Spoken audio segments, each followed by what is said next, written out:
Hello, everyone. My name is Ryan Carmody. I'm one of Austin's three brothers. Because Austin is such a nice guy who never wants to hurt anyone's feelings, he couldn't decide which of us, his brothers, would be the best man. So Jamie, Dylan, and I all drew straws. And since I'm a horrible artist, here I am.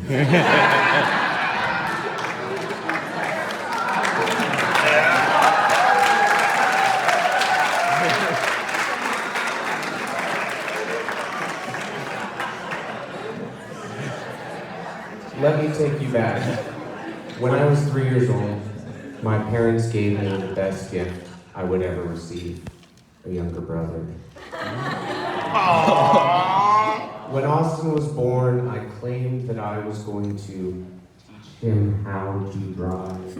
I was only a toddler myself, but already I was planning the boy's future. And ever since he developed language skills, we've been more or less best friends. From early childhood, it was obvious the two of us were quite different in temperament. Austin was always the calmer, more reasonable one. When some instance of real or perceived injustice took place, I would be yelling and complaining while Austin sat by with the quiet thoughtfulness of a Zen monk. And so, throughout our respective childhood and adolescence, I took Austin everywhere with me.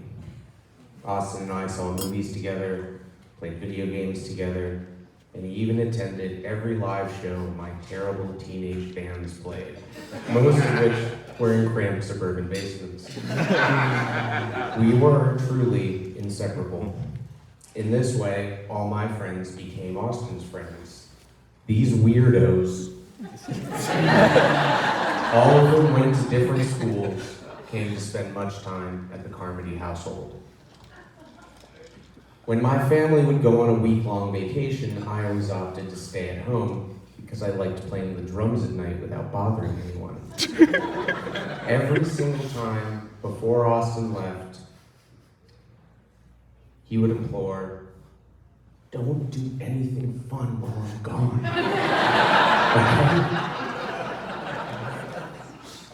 What he didn't realize was that I kind of couldn't without him.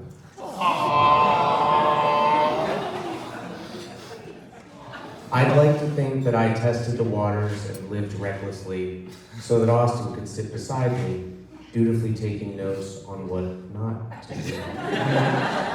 And if today isn't any indication, his notes were very good. When I was at college parties making the bad decisions of youth, Austin was there, ready to be the designated driver. It would seem that my long ago promise to teach him how to drive had indeed saved my life.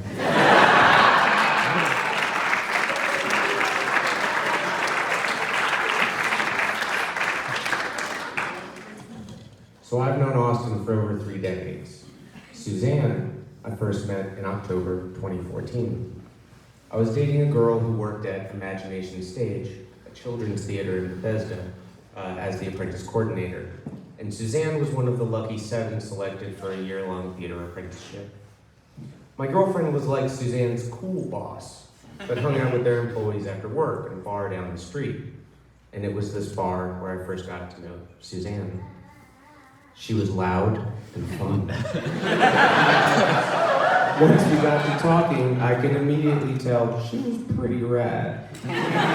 She liked punk music and was down to play Cards Against Humanity. Over the next few months, she emerged as my girlfriend and I's secretly, not so secret, favorite apprentice.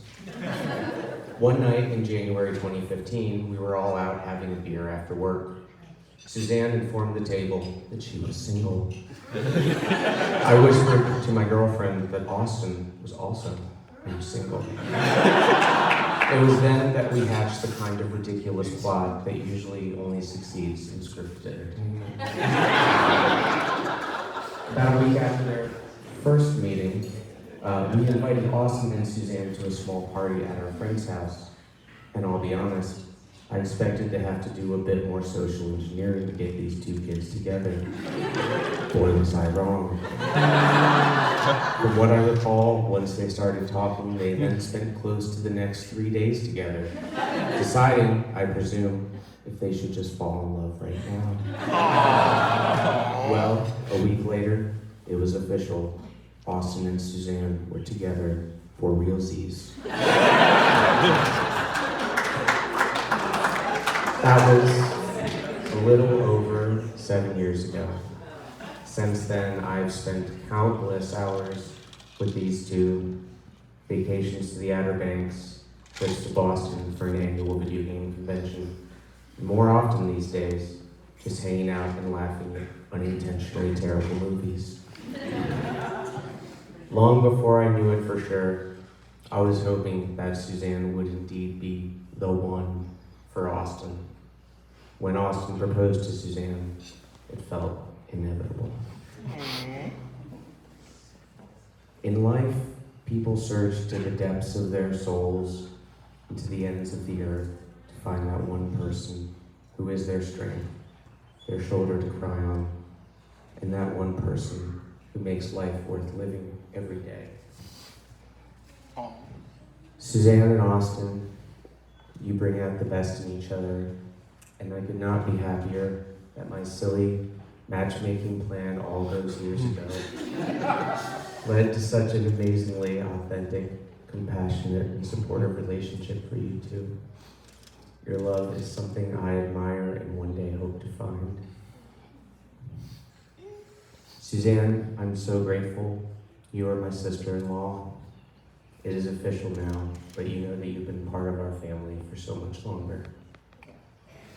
Austin, no words can describe how infinitely fortunate and proud I am to have you as my brother. You are not just my best friend, but my literal hero. You are really, truly the best man.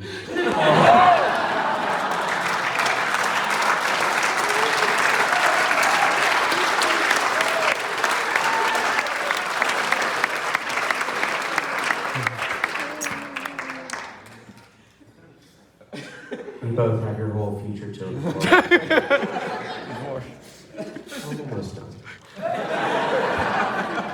When you have each found your forever person, let us raise our glasses to Austin and Suzanne.